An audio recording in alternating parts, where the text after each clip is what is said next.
Everyone, just a few seconds of time here before everything gets started, just so that I can make sure that this is working. I will start unofficially in 2 minutes.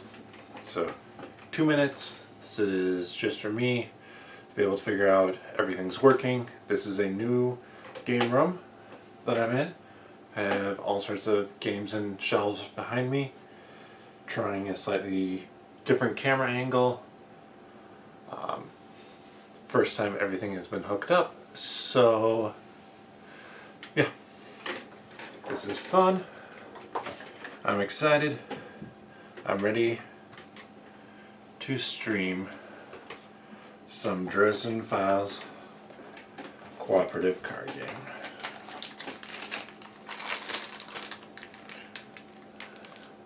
Hopefully the audio sounds good. Haven't checked it yet. If I see there is one participant, probably myself on my phone. But if it looks good, if it sounds good, let me know.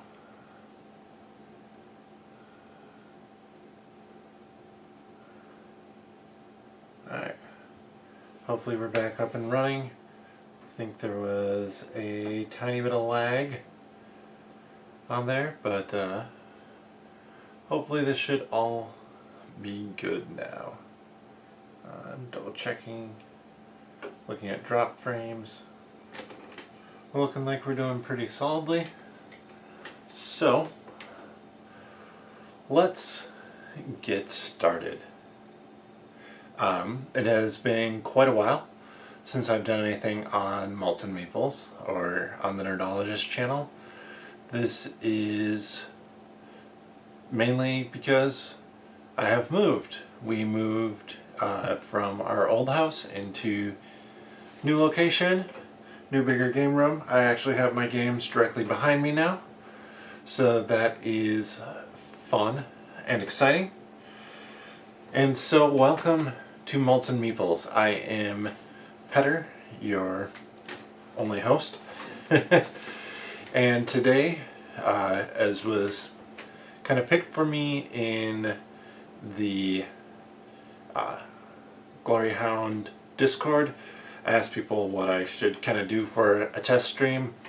I tossed out Dresden Files, and that was the choice that they went with.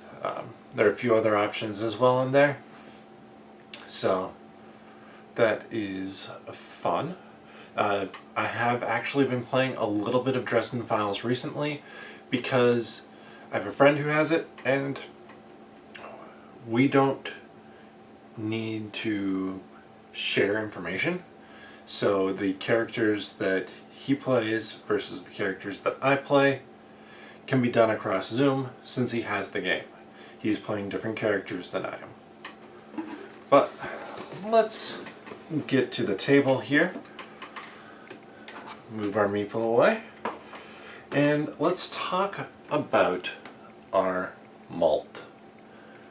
So this is Kalamazoo Stout. And this one was just one that looked fun last time I went to the liquor store. Haven't had it before as far as I remember, but we're getting colder here in Minnesota, so I wanted to be able to get a nice, bigger, fuller bodied beer. So let's see how it tastes.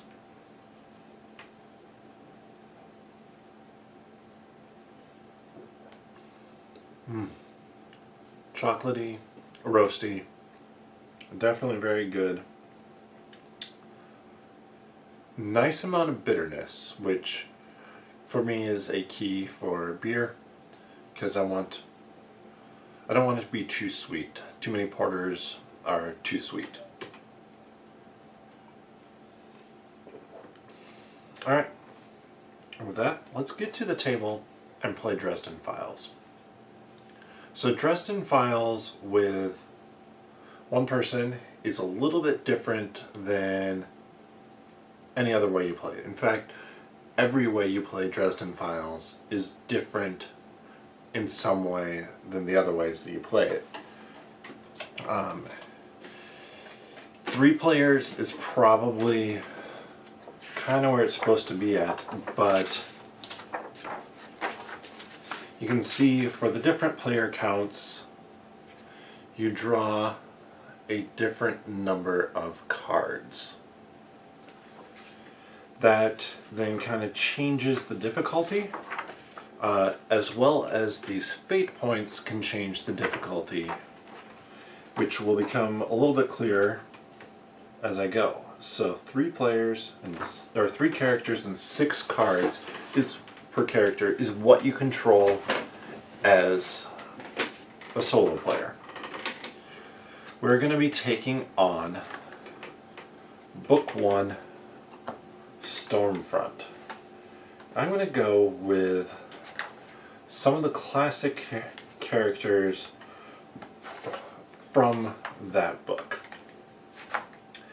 If you are not familiar with the Dresden Files, I can kind of fill you in fast. Dresden Files is about a wizard PI in Chicago dealing with all sorts of supernatural, fae-related things, and dealing with all the fallout from that in a series of ever-worsening events. It is on book 17 out of 20. So, yeah, it's a lot of content out there, and it's my favorite book series out there. So we have the title character, Harry Dresden. We have his detective friend, Karen Murphy, and the reporter,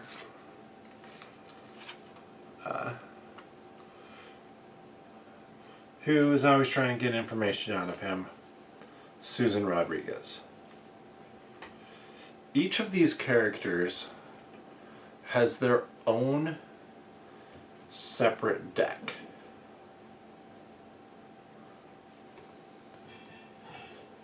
And these decks have 4 different types of cards in them.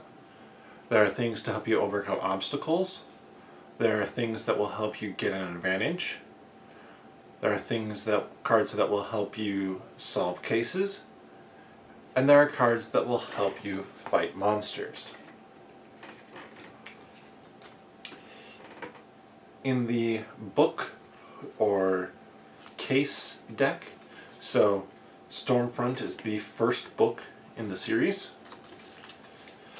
So this is Harry's first, well, not first case, but the first written about case. There are other cases and stuff that's alluded to that he's done previously or done in between the books, but we have in here each one of the books minus, I believe, the last 2. I think it's just the last 2. Everything else is in there. So this, in the story part, there are 4 different types of cards as well. We have our bad guys.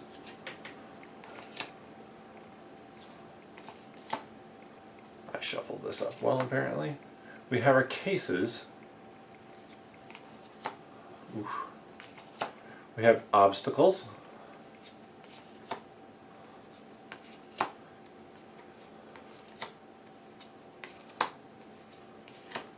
And we have our advantages. So the one thing with advantages and obstacles is they cannot be in the 6th spot. So they always just move up. Now you want your advantages to be closer to the front fairly often, because you can see like this advantage has a B with an arrow going out of it. That then connects to the B with the arrow going in. So this one monster says it cannot receive hits until this has been taken, or until this case has been solved.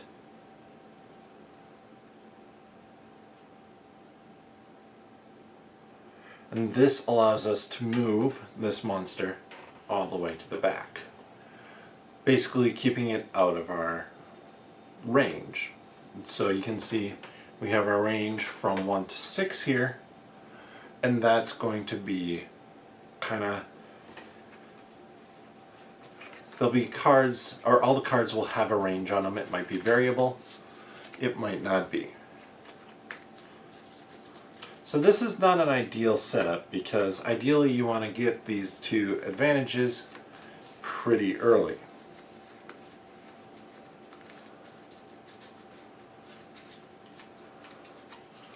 Now,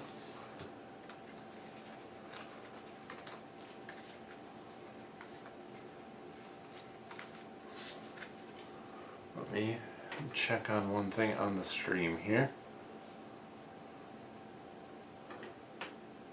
Ooh, looks like we are dropping a lot of frames. Or did. Probably at that one little moment of fun.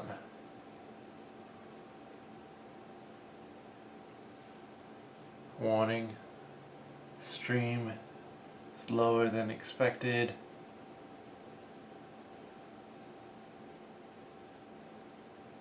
Hopefully this is coming through well enough. I know my internet speed is solid, so hopefully this is working.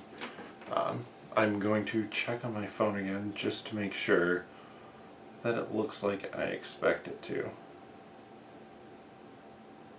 So I apologize for that. I'll be looking down for a second.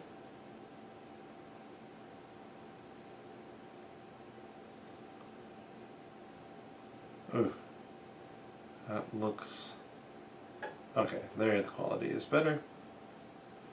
Alright, sorry about that. This is a test stream. And that's why I kind of call it that. There. So I've shuffled up the decks, and then I draw 6 cards for each hero. In a normal 3-player game, which you would have 3 heroes, or 3 characters, you would draw 7 cards.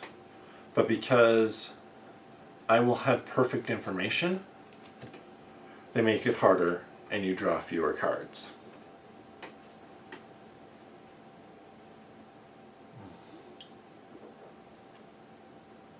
That is really good. And I can pick which one of these characters I want to start with. So I can look at their hands, and you see like I have a wide variety of colors here. I have 2 purples, which correspond to the advantages. I have a yellow, which corresponds to the obstacles, the reds to the monsters, and the green is going to be for the cases.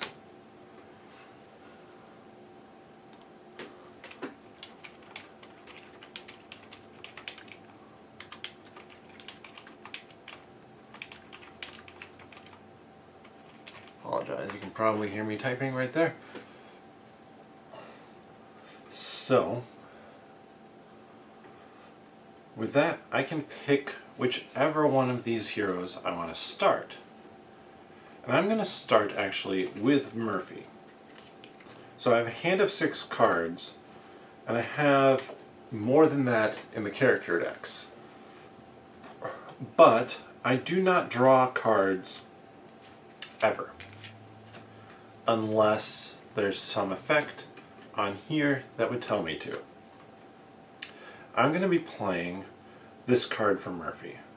It allows me to overcome 1 obstacle at a range of 3. The cost is variable here, so let me pull this up closer. Focus. Here we are. The 3 is the base cost, and 2 is the additional cost. Let me see about this one. Is any better? That worked okay. I want to get a slightly better camera setup than I have, or slightly better lighting than I have eventually. It's a variable cost, so I take the number of dice shown in the white box, which is 2, I roll it, and this actually is a great roll for me because normally it would cost 3, but I got 2 negatives, which reduces the cost overall down to just 1, and I have taken out that first obstacle. When I do that, everything over here shifts 1 further down. Now, I have a certain amount of action points, a certain amount of points overall, and with that, that means that I have these 7 remaining action points, fate points, that I can use. There are ways, however, to get fate points back, which we will definitely be seeing.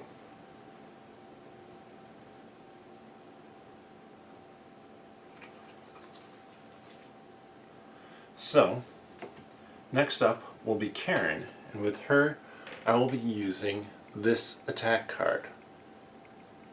Or not Karen, Susan. It has 3 cost, 2 attack, and 3 range. But the reason I'm using it is if it has a special ability. If this attack does not defeat the target, it won't, then I can put 2 with a variable of 1 clues on any one case. So it'll cost me 3, and then I'm going to roll a single die. So I get, after placing my 2 hits here, I can now place 2 clues on a case. And for that, I'm going to pick this case. And I should have explained quickly, probably a fairly important thing is how you win this game. You win by having more solved cases. I should leave that open, we have none so far. Then you have bad guys left on the board. So in this case, we're even 4 and 4. If I kill 2 bad guys and solve 2 cases, it's a draw. If I kill 3 bad guys and solve 2 cases, I'd win because there's 1 bad guy left on the board and 2 cases that I've solved. So I've solved more cases than there are bad guys. Which one you end up doing fairly often is dependent upon who you have in your group. So in this case, I have a hand of cards for Harry that's better at attacking, for Susan that is better at attacking, and for Murphy who is better at solving cases. So I'll probably be using Murphy's ability to solve cases. But first, now we're up to Harry. Now each character has a couple of different abilities. And Harry's is actually really important here. Because, as I just noticed, it says, until this obstacle is overcome, all attacks cost 1 more fate. So we down even 1 more fate. But Harry can discard a card. I'm going to discard this one because it overcomes an obstacle at range 1, which isn't that useful considering this is at range 4. And it only costs 1, but by discarding the card, I get a fate point back, and then this moves over here. So at this point in time, I'm sure the game seems very mechanical, and this is definitely a very mechanically focused game, where it is less mechanical and very story driven is every single one of these people, single one of these monsters, cases, stuff like that, pertain directly to the book. And so that's kind of where you get that Harry Dresden feel to it, especially if you've read the book. You recognize things that have happened and kind of you see the story pieced together as you kind of handle it in a different way. So just going back to what I did here, when Harry discards, he got back a fate point, but he also has an ability that triggers every time he discards, and that's that I can move an overcome or an advantage closer in. So that's going to be something that we do with every single character, because we have a very limited supply of fate points. I believe the total we have, well, I know the total we have is 13, and at the start of it we start the game with 8 available to us, and we can pull back the other 5. So then we move on to Murphy.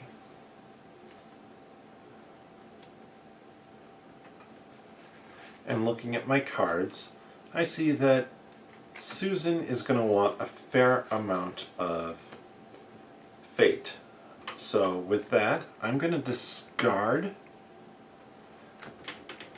an overcome for a single fate point. And Murphy's ability is that she places a clue on the farthest case. So now we have Susan. Susan has a card, an expensive card,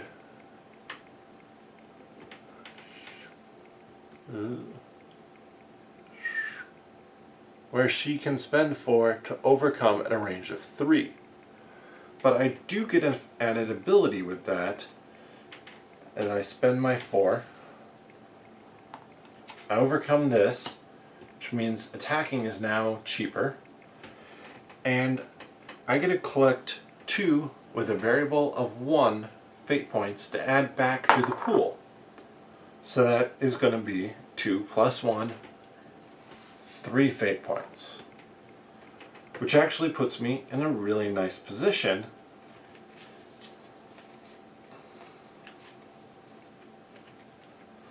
because now I have some fate points for Harry to use if I wanted him to.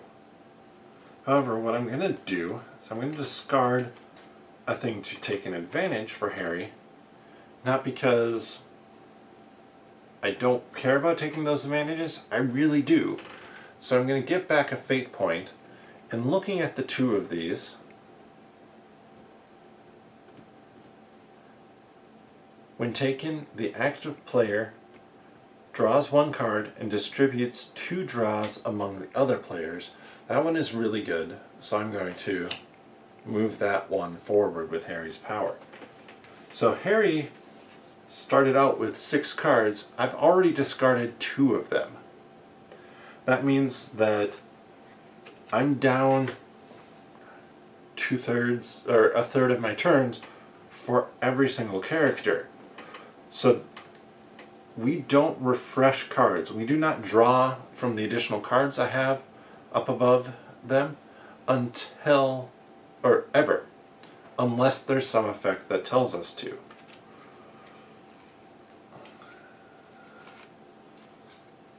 So then, looking at Murphy, I have to decide if I have an ability that I want her to use,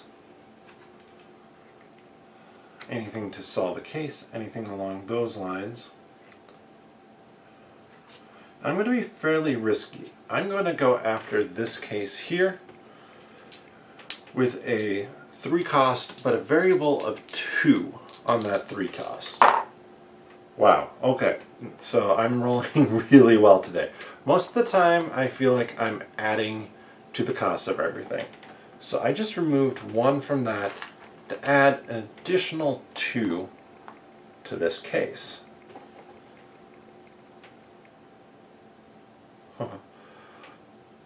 And good thing I read what I just read, because this card actually says when it's defeated, I remove 2 clues from this. So I'm going to want to get this solved before that happens. So I don't want to defeat those goons yet.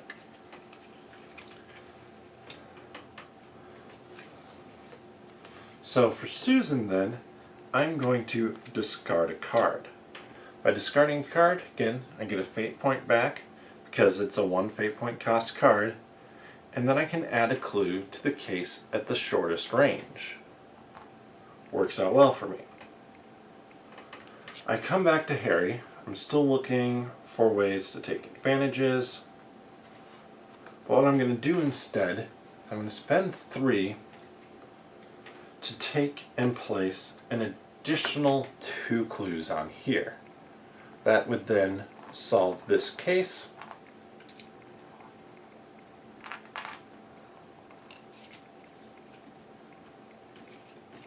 Goes in the solved case pile, and all of this slides forward, which is huge because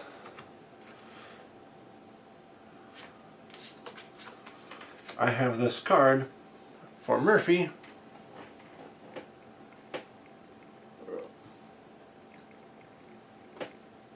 Sorry, the light is directly above.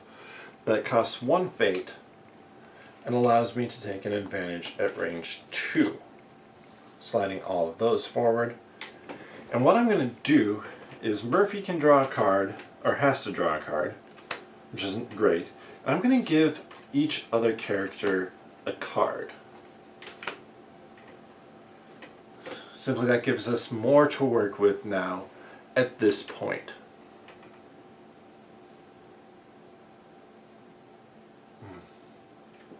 Such a good beer. Yeah, and it has a really, really bitter, like very dark chocolate, almost baking chocolate type of flavor to it. Oh, it's so good. So Murphy just took that advantage. That means it is Susan's turn. We still have another advantage to take. We still have cases to solve. We still have monsters to beat. So what do I want to go after with Susan? I only have 1 fate point left, so nothing she has is going to be super useful for that.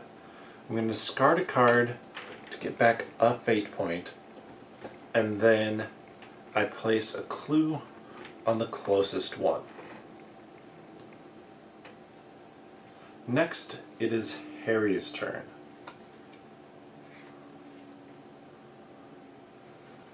And for Harry, oh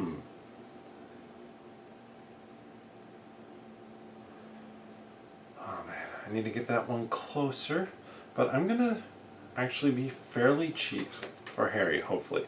It's a 2-cost attack card with a variable of 1. So it only costs me 1. This then allows me to place 2 hits here.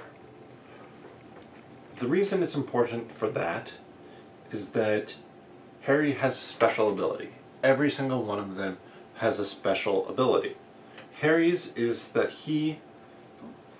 when a monster is in 4 health, or villain is in 4 health of death, can use it as once per game, flip over, and kill that monster. That's in place of his turn. He does not play a card, he does not discard a card, anything like that. Susan has an ability to get us a fate point for each spot that has either a hit or a clue on it. So she allows us to kind of restock. Susan has the ability to draw a card for herself or somebody else, and that player then takes the next turn. Most of the time we use it for Susan simply so that we don't break up the turn order as we were expecting to go and have somebody out of cards earlier than everybody else. And I'll kind of explain how that works when we get towards the end here. So, Harry has just added his 2 hits. Murph, looking at her stuff, we're going to discard a card for 5 fate. That then allows us to place a clue on the longest distance one. That was a good card that I discarded there with the Deadeye Shot. It's just a very expensive card, so I don't foresee her really being used in that way. I don't think I'm going to be spending that for her. Susan, on the other hand, I want to use her ability here, or use her here. And I'm going to spend 2 fate points to place 2 hits here. There's a few reasons for doing this. The first being that now this makes Murph's ability better, because if I were to use Murph's ability, we get 1, 2, 3, 4 spots, or 4 fate points back, instead of just 3. And then Harry,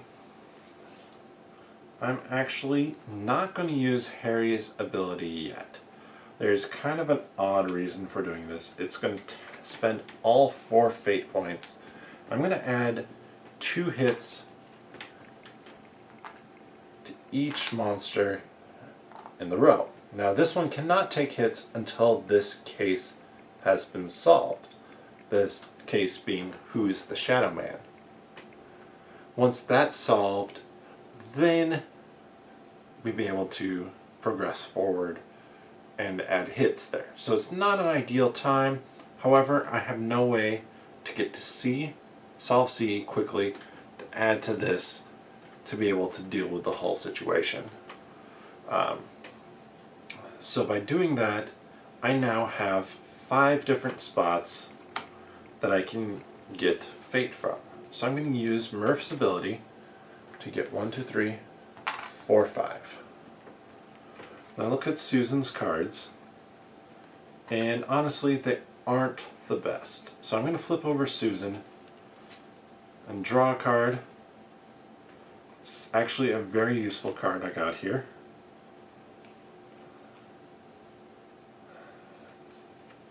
Fairly useful card I got here.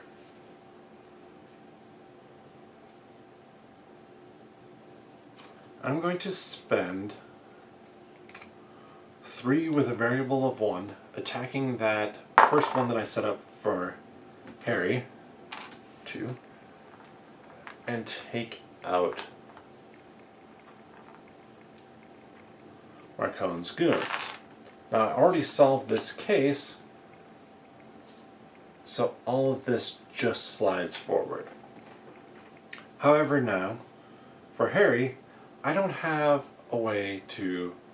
enough fate points there, so I'm going to discard a card with hoping to get back 2 with a variable of 1, so I get back 2 fate points. I'm going to move this closer. The reason for wanting to do that is I have Murph here, and it is risky.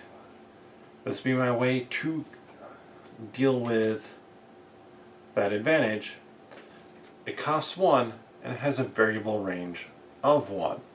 Or I have this one here for Susan that costs 3 with a variable of 1. Ideally, I would want to use Susan's. And I have enough for it, so I'm going to try Murph's.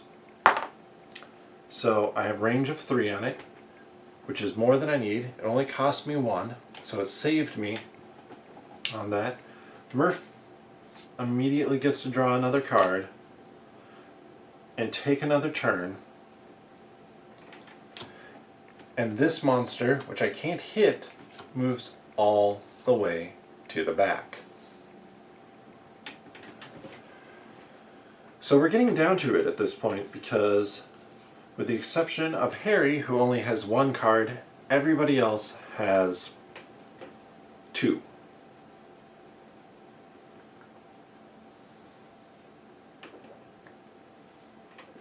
So we're going to eventually see how this showdown works, but I'll get to that in a second.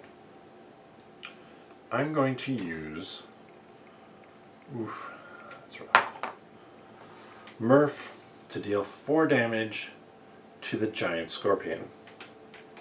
Now, there's a reason to do 4 damage to that giant scorpion. Wait. Yep. Over the other one, giant scorpion now has 6. Harry can kill that. The risky bit of that was that it cost me all 4 fate points with a variable of 1.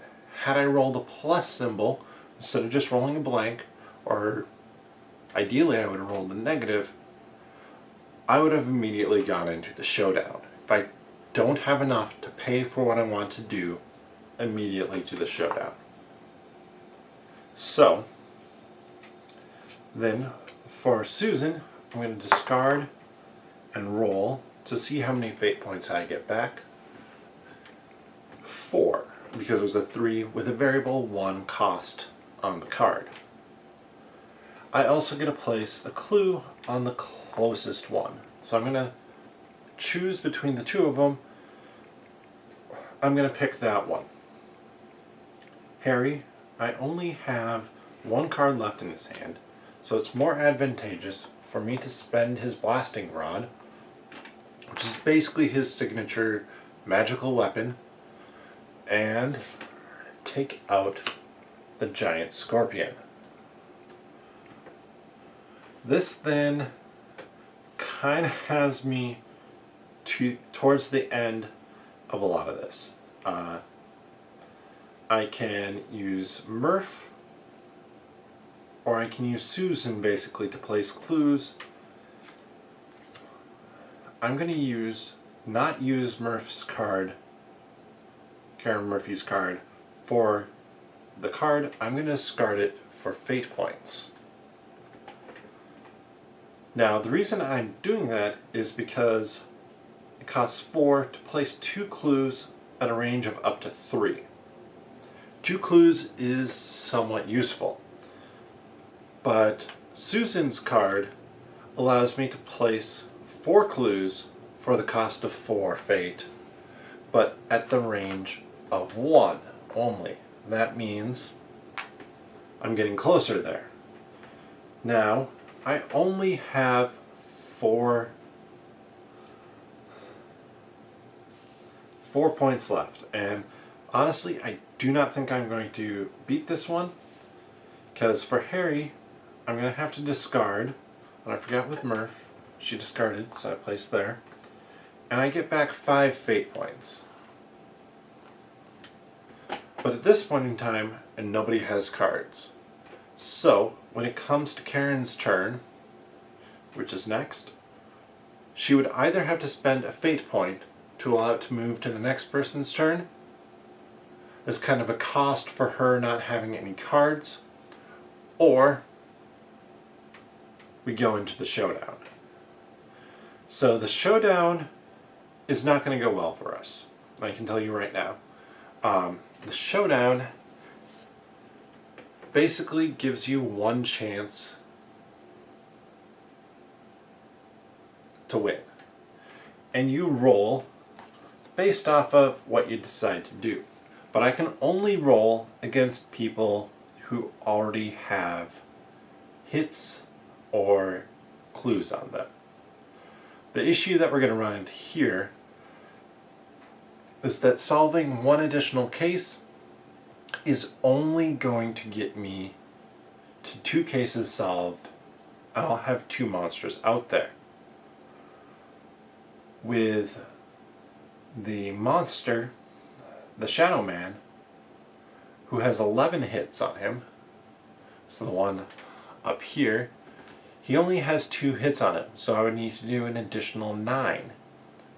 However, the best roll I can do here is a 2 with a variable of 5. So a perfect roll still only gets me to 7. So I'm not going to be able to take him down. I can't roll against him because he has no hits, and he's an 8 anyways, so there's no way I could take him down either. When looking at the cases, okay, I have a good shot at this one, and I'm going to do this one to demonstrate how it goes. I can spend 4 fate points to use this bottom combination here, which is 3 success or clues on it with a variable of 5. Ooh, nope, I was wrong. Variable of 6. So I roll 6 dice, looking for 2 total clues, so this can't be worse than a -1. And that is super good. So that is +4, -1, so that's going to be an additional 5 clues for that case. So I've solved that. Now, that was an amazing roll. The issue is, I can't solve this case. It's mathematically impossible. 3 with 6 variable, a perfect roll could get me +9 clues, which would leave me 1 short. A perfect roll would get me +9 clues for who is the Shadow Man, and if I solve that, then I'd win. The trick is, I need to figure out a way to solve that. I can spend my 4, and I'll be rolling 6 dice. I need every single one of these to show up as a plus. I haven't talked too much about these dice. These dice have 3 different types of sides on them. There are 2 pluses, 2 minuses, and 2 blanks. So every single dice has 1/3 chance of getting what I need. And I have to do that on 6 dice. 1/18th. So somebody can do the math for me, or I can do that later. And that's a phenomenal roll, actually. I beat the odds of how many pluses I'd roll. I beat that by 1, since it means 6 dice, 33% chance of any side on a given dice. You're statistically most likely to roll 2 of one, 2 of the other, 2 of the other. But I rolled 3 pluses. I got 2 blanks, unfortunately, and I got 1 negative. So that means I could only add a max of 5 clues, which means I'd be at 6 here, which means I would not solve that case, which means that I lose the book. Now, the nice thing is, obviously, you're just playing through one book kind of at a time. And with that, you can just pick it up and pick whatever book you want to do and try it again. And you can also tailor it based off of the characters that you want as well. Now, I tend to go very thematic with that.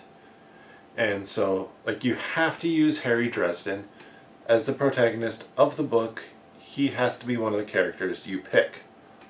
But Harry's deck has 3 attack, 3 investigate, 2 overcome, and 2 take advantage. Which means, like, our draw of cards for Harry was not bad, but not great. We saw every single attack, we got both take advantages, and we got 1 overcome. That means we only saw 1 solve a case.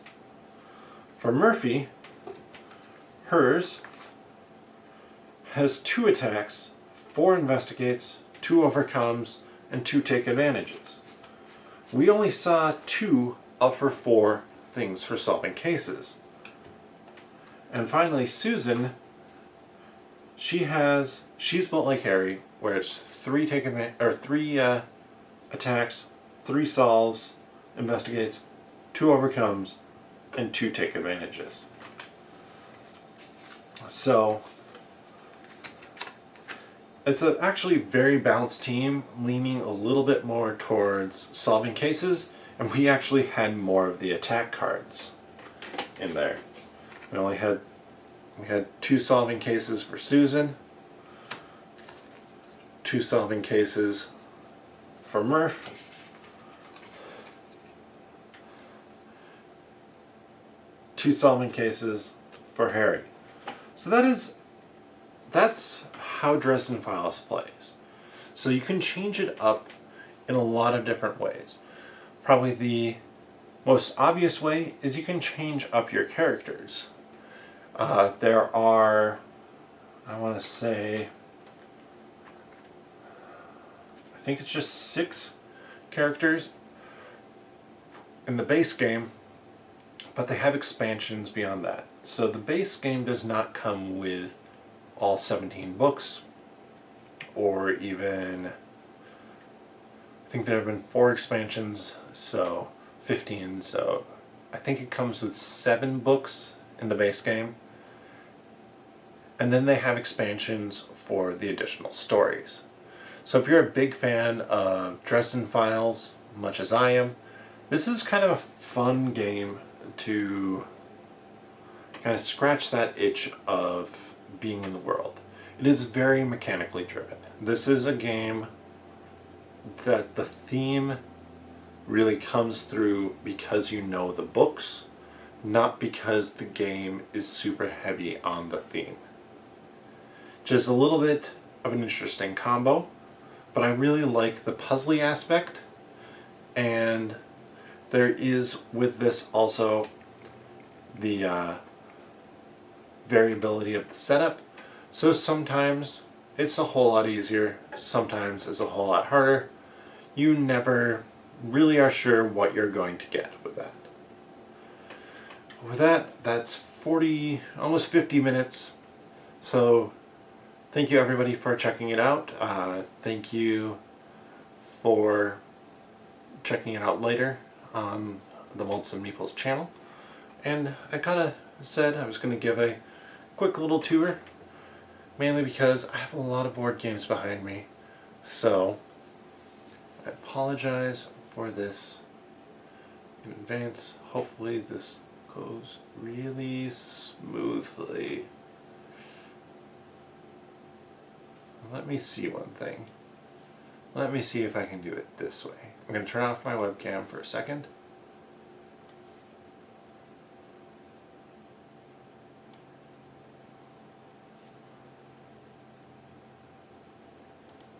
Back on, much closer, and you can see behind me I have a large collection, largish collection of board games that comes around. Sorry, I was hoping this would be smoother. Got a wall of some nerdy things. It's the camera we're using. And behind the screen we have action figures and a bunch of old classic NES and SNES games that I've been playing. And I will be playing more of. So, as I set myself back down, I apologize for any motion sickness that might have occurred. We are still getting more frames dropped per second than I would like.